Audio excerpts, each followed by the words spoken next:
Wala po tayong pag-asang ma-stable nang wala ang salita ng Diyos. Kaya napakahalaga na lahat ng salita ng Diyos ay narinig ninyo at pinapaniwalaan ninyo. Sapat na pong basihan yan para ma-enjoy natin ang kasaganaan. Marami na po tayong narinig patungkol sa tatanggap kayo. Pero let me put weight and more substance to what you know and understand. 2 Corinthians 9:10. Now may He who supplies seed to the sower and bread for food supply and multiply the seed you have sown and increase the fruits of your righteousness. Sino raw po nagsusupply ng seed? God. Hindi yung farmer. God. Sino nagsusupply ng araw? Sino nagsusupply ng ulan? Sino nagsusupply ng hangin? O siya lahat, kasi siya nga ang provider. Nangako siya, He will supply all your needs. Now, what's this? Ano pong sabi niya sa salita niya? Pag siya po ay nag-supply ng seed, ano po ang purpose ng seed na sinusupply niya? Ibubulsa ba? Ano pong gagawin sa seed na binigay niya? Kakainin ba? Ibubulsa ba? Itatago? So po pwedeng kainin, pwedeng ibulsa, pwedeng itago. Kaya lang, nila siya babalik. That is the end of the seed. So ngayon, ano ang dapat gawin sa seed upang siya po'y mag-multiply? Taas po rito yung kamay ng gustong yung seed niya ay mag-multiply. Lahat tayo. So anong dapat gawin sa binhi, sa buto, sa blessing na binigay na Lord sa atin? Anong dapat gawin? Itanim. At ang sabi niya, once na tinanim na po natin yung seed, yung mga pera na yan, blessing na yan, mga dirham na yan, dinar na yan, pataka na yan, Hong Kong dollar na yan, Canadian dollar na yan, yuan dollar na yan, pounds na yan, o ano pang currency yan, peso, gold, silver. Once na ito raw po itinanim natin, sangayon sa kanyang salita, siya na nagbigay sa inyo ng seed, ng blessing, ng pera, na ibibigay sa gawain niya, amen, na itatanim doon sa mga offering bucket na yan, sa bank account ng ministry. Siya yung nagbigay. Ang sabi niya, once ito itinanim ninyo, siya rin yung magmumultiply. Ito, malinaw eh. Hindi niya lang ibabalik yung tinanim mo, sabi niya, imumultiply niya. At hindi niya sinabi kung ilang ulit.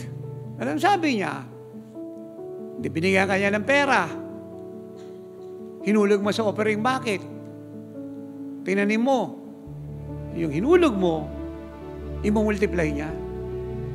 So, papadamihin niya. Amen?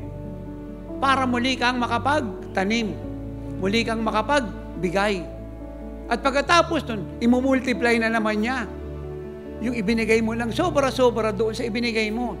So, to make the long story short, kung hindi ka titigil sa kakabigay, hindi sa titigil sa kakamultiply, kaya isang araw, yung seed mo hindi lang nag-multiply, naging overflowing at unlimited na. So ito yung binigay nyo.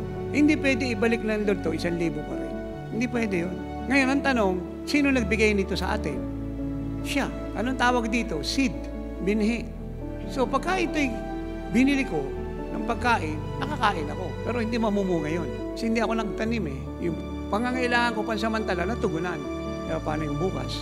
Kung ang sweldo ko naman eh, gusto kong tumaas, pero hindi naman ako nagtatanim, hindi ako nagbibigay sa Lord, wala ko aasahan. Kasi wala siyang ibabalik. Kasi wala kang binigay. At yun nga yung principle sa John 6:1-11 at Mark 6:34-45 na humingi siya ng maliliit na tinapay at isda para i-multiply.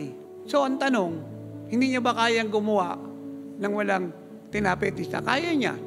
Kasi ginawa niya yung buong mundo na wala naman siyang hiniang kahit sino eh. Pero rito, bakit hindi siya pumayag na mag-multiply ng fish and bread na wala siyang hininging anuman? Kasi tinuturoan niya po tayo ng principle na ating aariing kasaganaan habang tayo nabubuhay. Ayaw niya po ng one-time blessing. Kasi sinasabi niya na pag meron tayong kailangan, ang kailangan natin magtanim.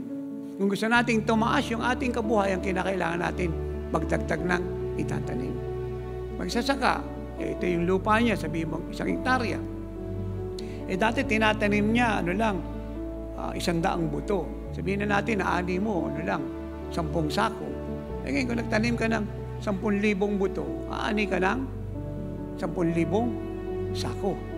Kaya, yung buto, hindi mo dapat kainin. Maaring pansamantala, nagtiis ka.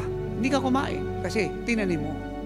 Pero yung pagtitiis mong ito, pansamantala lang, pag namunga ito, yun ang bubuhay sa iyo. Para ito yung maunawaan yung maganda. Ilan po yung anak ng God the Father?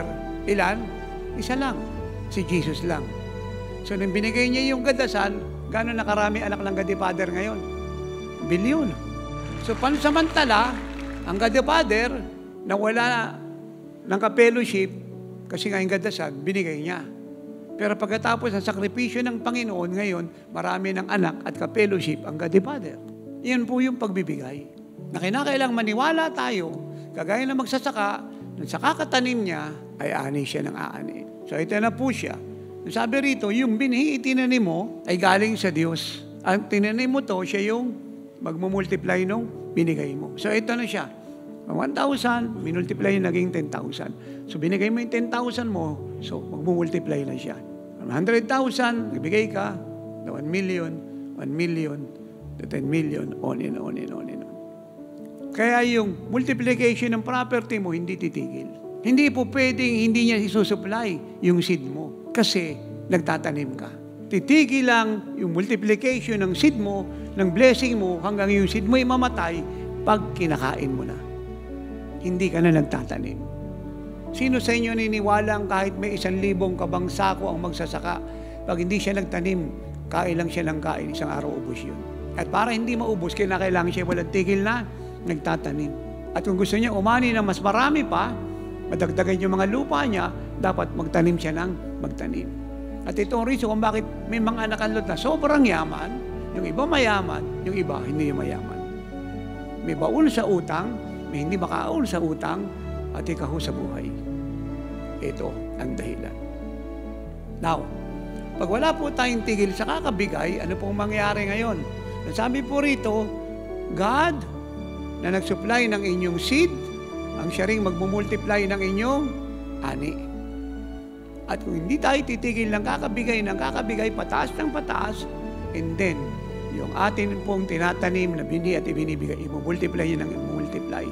So pag tayo po ay nanatiling generous at sumusunod sa specific instruction ng Diyos, yung rema sa pagbibigay, purihin ng Panginoon, yung multiplication mo ay matatapos na. At papalitan siya ng Diyos ng overflowing and unlimited blessing. At dito na pumapasok yung salitang, God keep multiplying and multiplying and multiplying.